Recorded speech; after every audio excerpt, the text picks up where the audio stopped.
Gracias al grupo de alabanza. Buenos días a todos. Sean bienvenidos a esta casa del Señor. Vamos a pedirle a los niños de Linkit, por favor, que pasen junto con sus maestros a sus clases. Voy a pedirle a Manolo, que es el pastor que nos trae hoy la palabra, para que oremos. Así que les pido que nos unamos en oración. Manolo, oremos, hermanos. Señor, gracias por esta mañana, gracias por este hermoso día, Padre. Gracias por estar aquí reunidos en paz, en familia. Te presentamos en este momento, Manolo, Señor, que trae tu palabra. Te pedimos que lo uses, que le des sabiduría y que la palabra que salga de su boca, Señor, sea una palabra que llene nuestros corazones y nos llame la atención, Señor, de las cosas que tenemos que hacer y cómo tenemos que actuar como verdaderos cristianos, sobre todo en el área de obediencia, Señor. El tema de hoy es muy importante y sabemos que tú has bendecido a Manolo para que esta mañana tu palabra sea su palabra. Te lo pedimos en el nombre de Jesús. Amén.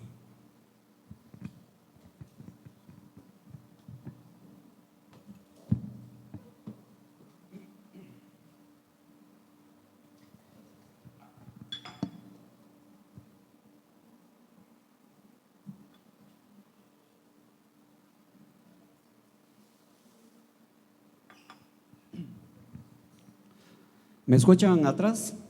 ¿Sí?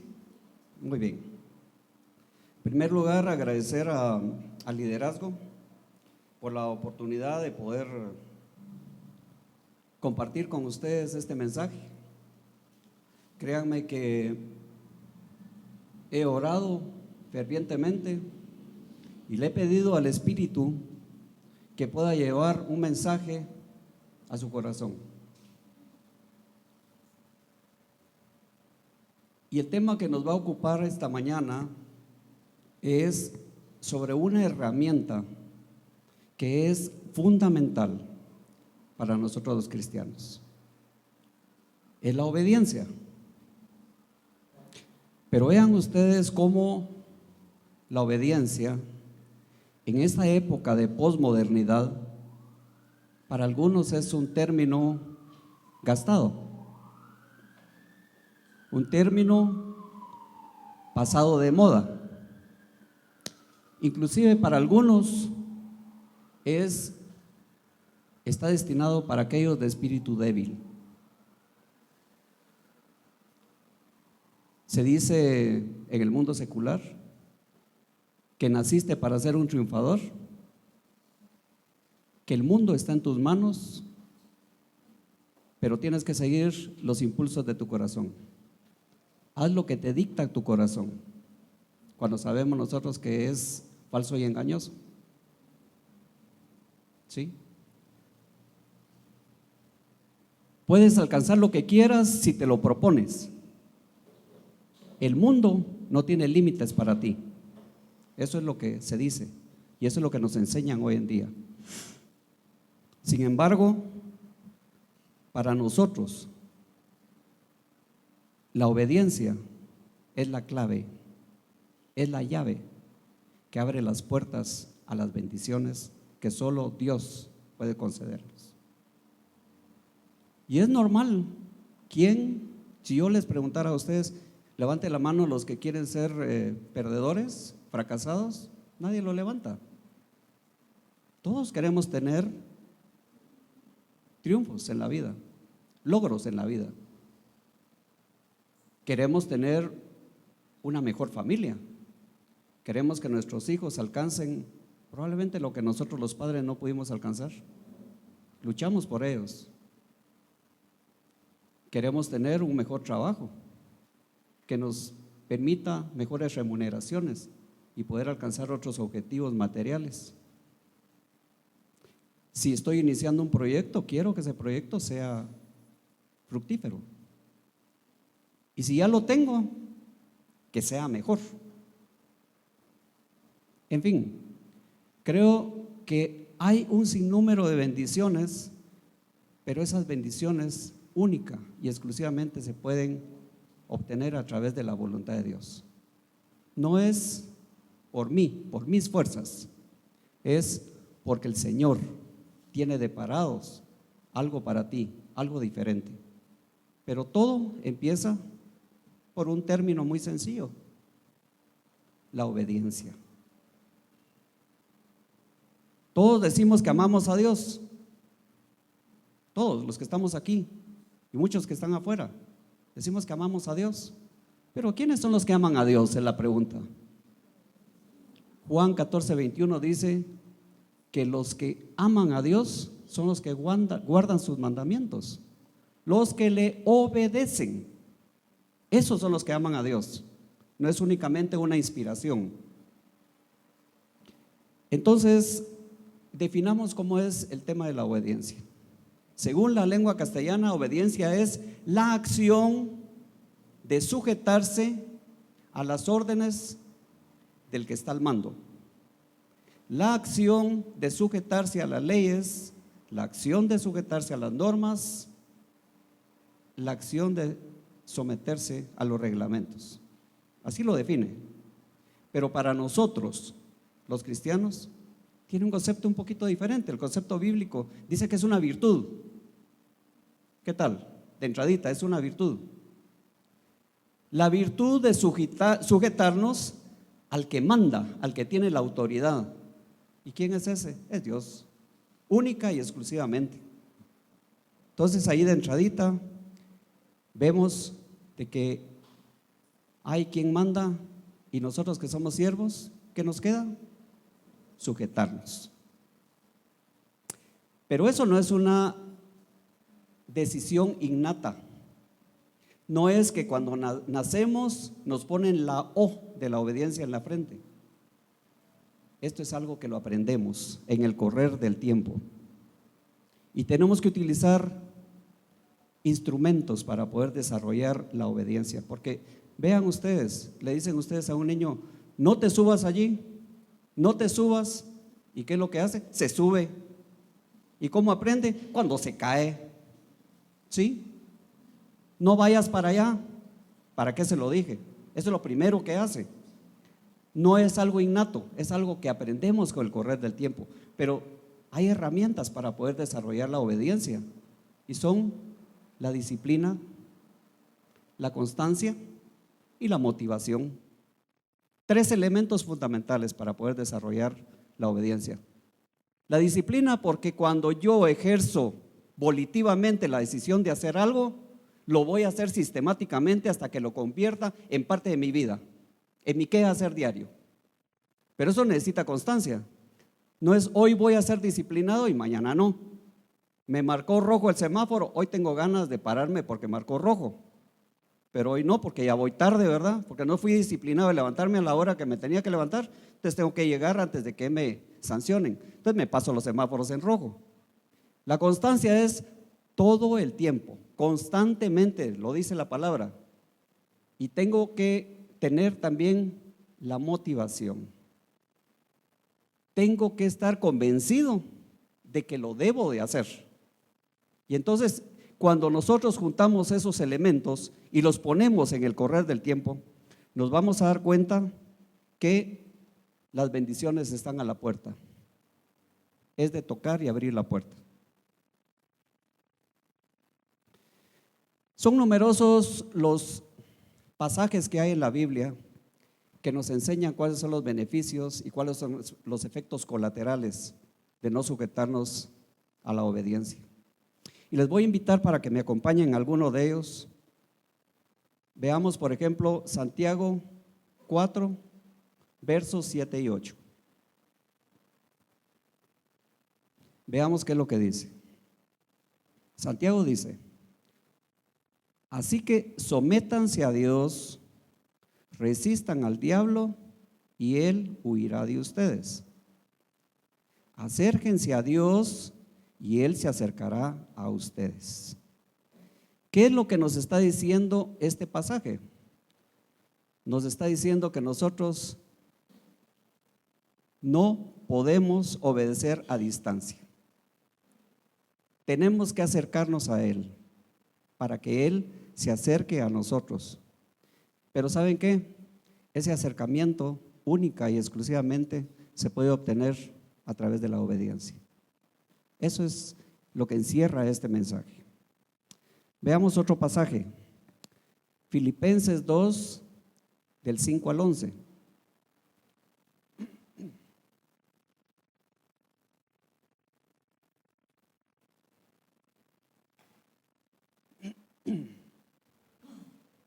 Filipenses 2, del 5 al 11. Dice así: la actitud de ustedes debe ser como la de Cristo Jesús. Primer término, nos está poniendo un estándar de referencia. No es como el vecino, ni como alguien que yo admiro. Nos está poniendo el estándar de oro, que la actitud nuestra tiene que ser como la de Cristo Jesús, quien siendo por naturaleza Dios, no consideró el ser igual a Dios como algo a que aferrarse. Por el contrario, se rebajó voluntariamente, tomando la naturaleza de siervo y haciéndose semejante a los seres humanos. Cristo, siendo Dios, por obediencia a su Padre, decidió incondicionalmente tomar la apariencia de hombre, porque así es la obediencia de nuestro Señor Jesucristo, incondicional.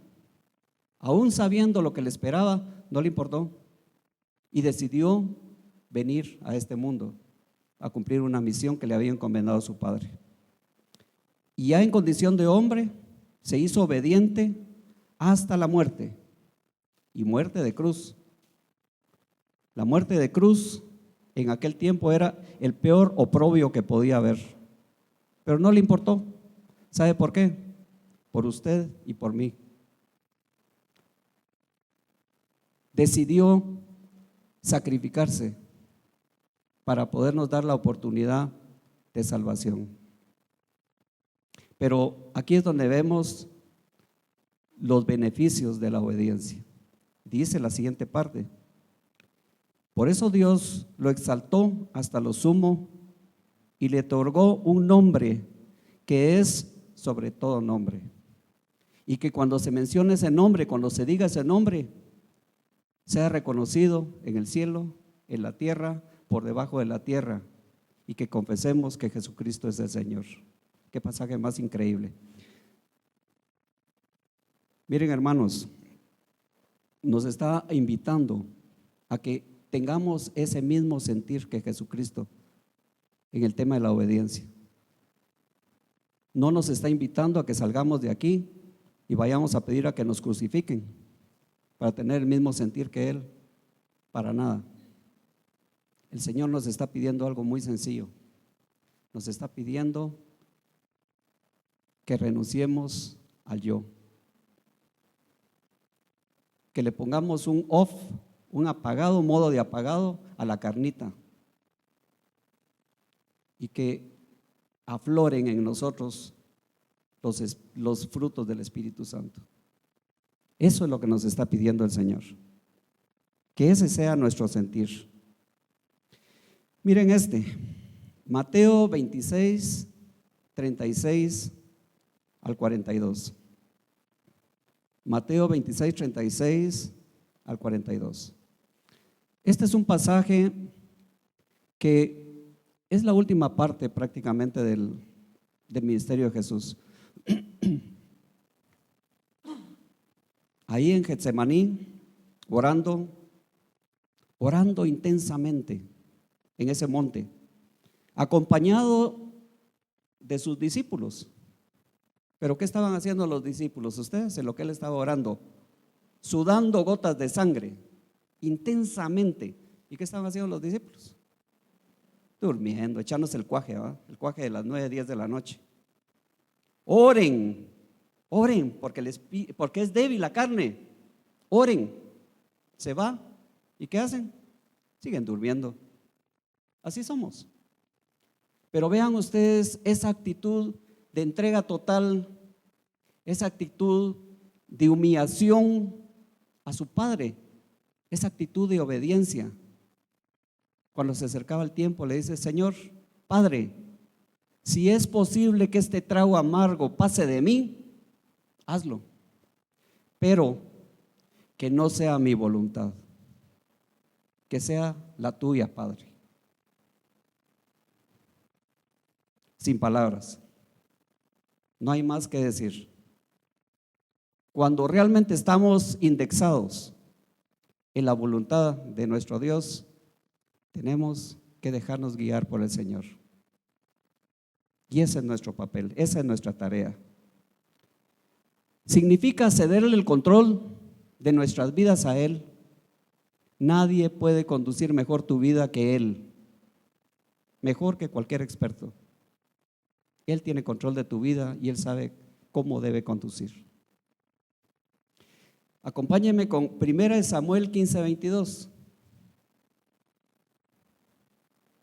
Este es un pasaje clásico y potente. Yo estoy seguro que muchos de ustedes lo saben de memoria, pero compartámoslo. 1 Samuel 15:22 dice: y Samuel dijo: ¿se complace Jehová tanto en los holocaustos y víctimas, como en que se obedezca a la palabra de Jehová? Y contesta de una vez, dice: ciertamente, el obedecer es mejor que los sacrificios. Hay que aprender a dimensionar que no es necesario que te vayas de rodillas de aquí a Esquipulas para agradar a Dios, que no es necesario estarte estrujando el pecho constantemente, que Dios no quiere la religiosidad, que Él quiere tu corazón, que Él quiere que le obedezcas. Esto es lo que encierra, no lo que pasaba con los fariseos religiosos. Religiosidad intensa, pero obediencia cero. Este último pasaje, Jeremías 48:10. Jeremías 48:10 dice así: maldito el que hiciera indolentemente la obra de Jehová. Este pasaje es muy pequeño, muy chiquitito, pero muy potente. ¿Y saben a qué nos invita? A que cualquier cosa que hagamos, que la hagamos con excelencia, no con indolencia. Si le sirves a Dios, hazlo bien, no lo hagas a medias. Y así podríamos seguir citando múltiples pasajes de la Biblia de personajes que tuvieron unos finales felices y otros no muy felices. Tienen ustedes el ejemplo de Abraham, por ejemplo, el padre de la fe. Estaba muy tranquilo allá en su tierra natal, allá en Aram, haciendo lo que él sabía hacer. Sin embargo, le dice Dios: ¿sabes qué? Vete de tu raza y vete a donde yo te voy a decir. Y lo manda a Canaán, que ni siquiera conocía. Pero ¿qué es lo que hace? Agarra a Sara y agarra a Lot y se va con ahí. ¿Cuál es el resultado de este? Es el padre de la fe. Y le dijo, era imposible tener hijos, y le dijo que iba a haber tantos hijos, tantos descendientes como las estrellas del cielo o las arenas del mar. Y se cumplió, final feliz. O vean a ustedes a José, fue enviado vía FedEx por sus hermanos a Egipto, ¿eh? Vía FedEx, expreso. Pero ¿saben qué? Sufrió mucho. Pero vean ustedes cuál es el final. Segundo al mando en Egipto después del faraón, que guió los tiempos de sequía y de hambruna. Lo hizo de una manera impresionante. Pero también tenemos contrastes. Por ejemplo, el rey Saúl, por ejemplo. Obedecer a medias. Miren cómo terminó. Cuando Dios te pide algo, es obedecer. El sabio Salomón, impresionante. ¿Qué pidió? Sabiduría. No pidió todo lo que piden los demás, sabiduría. Y Dios se lo concedió, y todo lo demás que querían los otros. Y lo hizo muy bien hasta que desobedeció. Resultado: ruptura del reino de Israel en el imperio del norte y del sur, o el reino del norte y del sur, como le quieran llamar. El mismo David, el amado, desobedeció. ¿Cuál es el resultado? Muerte. Muerte de su primogénito. Y así podríamos seguir citando muchas condiciones que nos llevan a la misma conclusión, que el único camino para poder manifestar lo que Dios está haciendo en nuestra vida es cuando somos obedientes. Pero quiero citar otro elemento que es importante también aquí: los hábitos. Los hábitos son muy importantes. ¿Pero qué es un hábito? Un hábito es la acción repetitiva que hace una persona constantemente hasta que ese hábito se convierte en parte de su vida. Por ejemplo, si a mí me toca entrar a las 8 de la mañana en la zona 1 y yo sé que el tráfico es intenso a esas horas, bueno, me tengo que levantar a las 5 de la mañana, porque yo sé que si salgo a las 6:15, yo sé que ya no voy a llegar. Entonces, al principio probablemente con la alarma, todos los días la alarma sonando y despertándome a la misma hora, pero va a llegar un momento en que ya no va a necesitar la alarma. Entonces va a salir con buen tiempo y todavía le va a dar tiempo de tomarse el cafecito, de leer lo que quiera leer, antes una parte de su devocional probablemente en el carro, etcétera, y no va a ser sujeto a sanciones. Se vuelve un hábito, es algo que se convierte en parte de tu vida. El hacer tu devocional es un hábito positivo que se debe convertir en algo propio de tu vida. Y en ese sentido hay hábitos positivos y hábitos negativos. Los hábitos positivos invariablemente te van a llevar a bendición. Los hábitos negativos te van a llevar a problemas, penas y destrucción en algunos casos. De tal manera pues de que es fundamental que nosotros desarrollemos los buenos hábitos. Creo que esa es otra parte que debemos de integrar dentro de nuestro quehacer diario. Y les quiero compartir algo de un personaje que pocas veces, a pesar de que tiene un papel relevante dentro del texto bíblico, pero pocas veces se le menciona.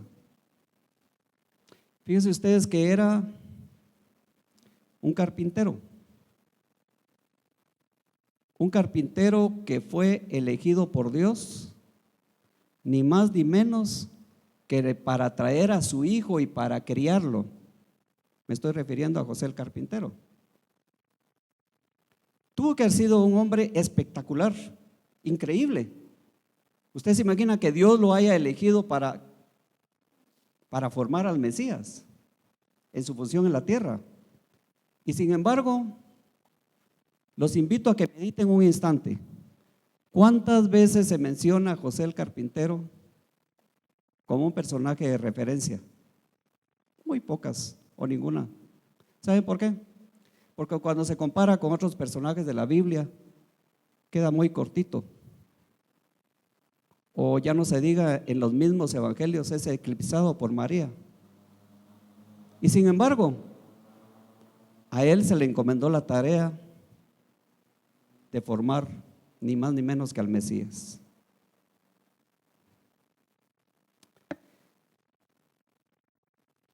Acompáñenme a Mateo 1, 18 al 25. No lo vamos a leer, solo quiero que me sigan con la vista lo que les voy a decir. Miren, aquí encontramos el perfil de este hombre.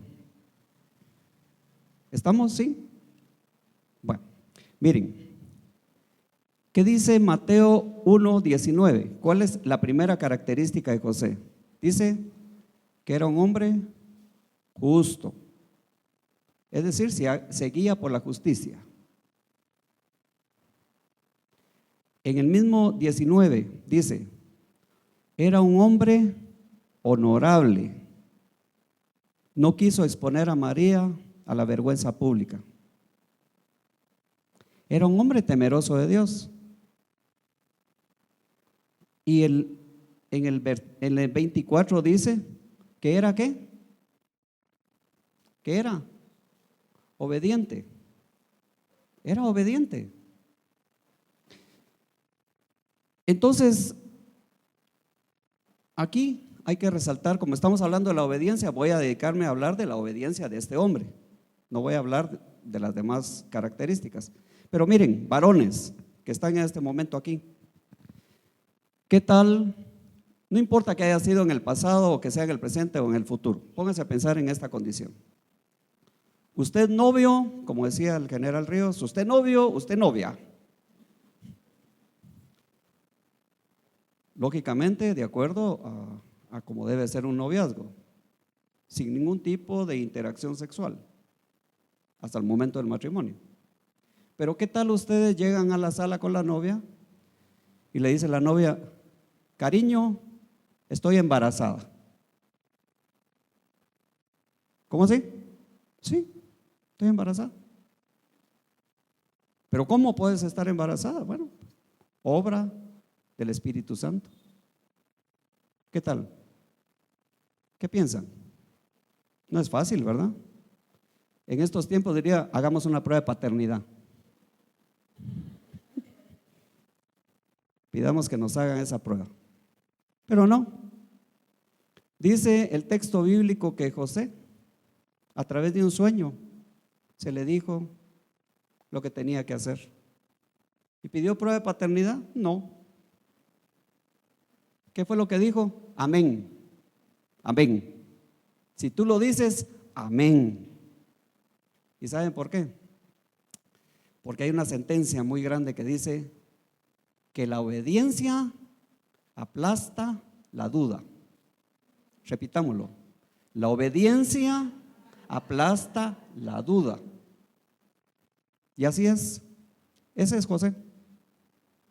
Un hombre que fue guiado por Dios, por el Espíritu, para aceptar la tarea que le fue encomendada.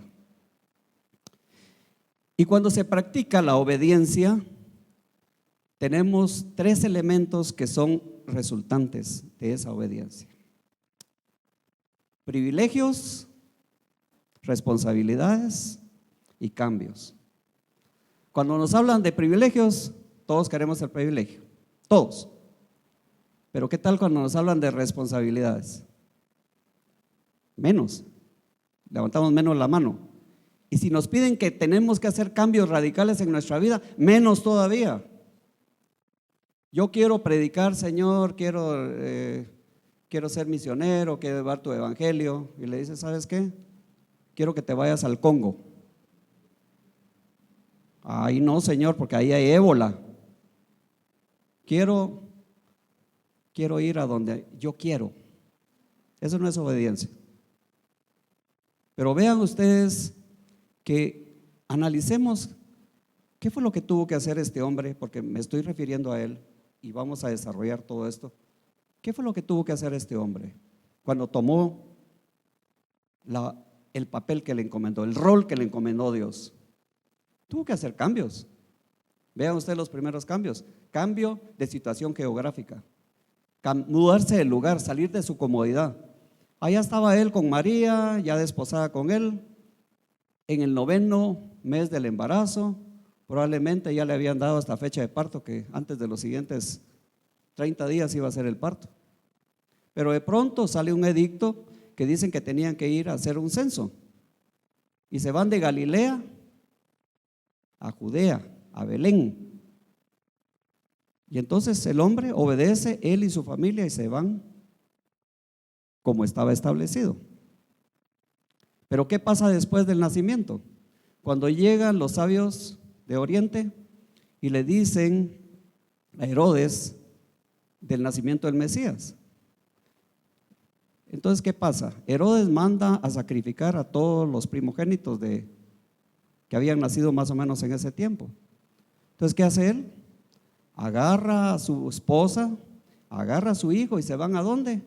A Egipto. Eso no está a la vuelta de la esquina, pues. En aquel tiempo, ¿se imaginan lo que? Si ahora ir en avión de Israel a Egipto les lleva 3 horas en avión, ahora imagínense en aquel tiempo. Sin embargo, para proteger su familia se fue. Y después, cuando pasó la amenaza, nuevamente, de Egipto a Galilea. ¿Tuvo que cambiar la vida de él? Sí, muchos cambios. Entonces, la obediencia resultará en un inevitable mover espiritual de un nivel más bajo a un nivel más alto. Lo mismo nos está pidiendo a nosotros. ¿En qué modo estás trabajando como cristiano? ¿Estás trabajando en modo apagado, únicamente los domingos, únicamente circunscrito a dar tu ofrenda? ¿O estás trabajando para el reino de Dios? Cada quien que lo conteste. Si estás en modo off, Él quiere que pongas en modo encendido, en modo on, y que contribuyas al engrandecimiento del reino. Eso es lo que quiere el Señor. Cambios en tu vida, cambios que contribuyan al engrandecimiento del reino de Dios. Veamos qué hay de los compromisos, de las responsabilidades. Le dieron el privilegio de recibir y formar al Mesías, pero ese era un compromiso tremendo, una responsabilidad tremenda. Entonces lo tomó, contrajo esa responsabilidad. ¿Y qué fue lo que hizo? Le enseñó lo que él sabía hacer. Su trabajo era carpintero, pues le enseñó a su hijo a ser carpintero. Hay un viejo adagio judío que dice: si tú no le enseñas una ocupación a tus hijos, les estás enseñando a ser ladrones. Fuerte, pero es cierto. Esta es de las tareas que tenemos nosotros como padres. Tenemos que enseñarle a nuestros hijos para contribuir positivamente, que sean hombres de bien o mujeres de bien a la sociedad. Pero hizo algo más importante que solamente el trabajo. Le enseñó a leer, interpretar las Sagradas Escrituras y lo llevaba constantemente a los tabernáculos para que aprendiera y creciera en esa dirección. De tal manera que no era nada más enseñarle un trabajo, sino que le enseñó también el respeto, el amor y la obediencia a Dios. ¿Cuál es la lección que nos deja esto? Que cada vez que nosotros tomamos la decisión de asumir compromisos y los desarrollamos con excelencia, vamos a contribuir positivamente al engrandecimiento del reino de Dios. Todos estamos viviendo lo que se dice un mundo caído. Tenemos una nación con muchos problemas. Tenemos una nación donde el principal producto bruto de exportación son los ciudadanos.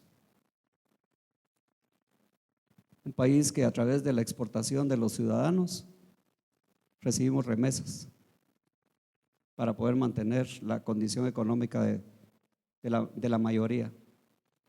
La pregunta es: ¿qué estoy haciendo? ¿Cómo estoy contribuyendo a hacer un país mejor? ¿Estoy haciendo cambios en mi vida? ¿En mi pensar? ¿En mi hablar? ¿Y en mi actuar? ¿Estoy desarrollándome con excelencia en lo que hago?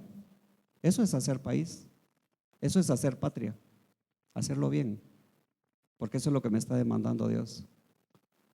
Cuando me llaman a votaciones, ¿voy o no voy? ¿Ejerzo mi voto o no lo ejerzo? ¿O dejo que los demás decidan por mí? Pero después yo voy a ser el primero que voy a estar criticando cuando yo no fui capaz de ejercer ni siquiera una oportunidad que te dan cada 4 años. Y luego tenemos otro cambio, el cambio de mentalidad. Si no cambia los esquemas mentales, va a estar dando vueltas constantemente en círculo en el mismo lugar. Dios quiere que cambies. Dios quiere que seas una criatura diferente. Dios quiere que seas un buen ciudadano. Dios quiere que si te mueve a otro lugar, manifiestes que eres un cristiano con tu hablar, con tu sentir, con tu actuar, que seas la sal del mundo, la luz de la tierra. A fin de al cabo, solo somos peregrinos. Un ratito aquí y toda la eternidad allá. Entonces, somos llamados al cambio, pero empecemos por nosotros. Si no cambias tu actitud mental, tus cuadros mentales, no pasa nada, absolutamente. Tenemos que estar dispuestos a los cambios. Para ir concluyendo, todos aquí seguramente en alguna oportunidad o actualmente estamos esperando milagros, bendiciones. Que quiero un nuevo trabajo o quiero un trabajo. Que tengo una deuda, que quiero que se resuelva esa deuda. Que quiero iniciar una carrera. Que quiero sanidad. Que quiero muchas cosas que puedan ser. Pero todo tiene que empezar por un punto de partida. Y eso implica obedecer a Dios. ¿Y sabe qué? Dejar que su vida y mi vida sea guiada por Él. No hay otra manera. Que Dios, hermanos, nos ayude a obedecer. Que Dios nos ayude a no dudar de lo que Él quiere de nosotros. Que Dios nos ayude a que los hábitos se conviertan en algo positivo en nuestra vida para poder hacer su voluntad. Si lo hacemos, las bendiciones están atravesando esa puerta. Ahí van a encontrar las bendiciones. Porque la obediencia a Dios siempre va a tener una recompensa. Que el Señor los bendiga.